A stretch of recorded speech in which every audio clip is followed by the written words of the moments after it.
Guys, അപ്പോൾ ഞാൻ കഴിഞ്ഞ വീഡിയോ പറഞ്ഞിട്ടുണ്ടായിരുന്നു അനിയത്തിയാണ് ഈ പാൽക്കപ്പം ഉണ്ടാക്കാൻ വേണ്ടി പോകാമെന്ന്. അപ്പോൾ ഗൈസ് നമുക്ക് നേരെ വീഡിയോയിലേക്ക് പോകാം. എന്തായാലും വോയിസ് കൊടുക്കുന്നത് ഞാനാണ്.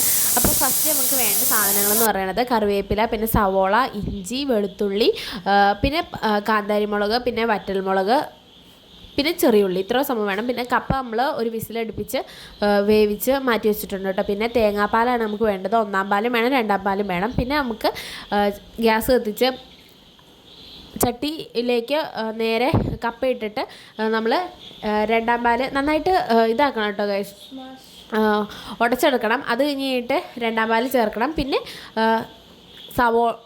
സവോളയും കാന്താരിമുളകും കൂടി ഇട്ട് നന്നായിട്ട് വറ്റിച്ചെടുക്കുക, ഇളക്കിയെടുക്കുക കേട്ടോ. വറ്റിച്ചല്ല ഇളക്കിയെടുക്കുക. അത് കഴിഞ്ഞിട്ട് പിന്നെ കടുക് പൊട്ടിക്കുക, ബാക്കിയുള്ള സാധനങ്ങളിട്ട് നന്നായിട്ട് വഴറ്റിയെടുത്ത് കഴിഞ്ഞിട്ട് അത് ഇതിനകത്തേക്ക് ആഡ് ചെയ്ത് കൊടുക്കുക കേട്ടോ.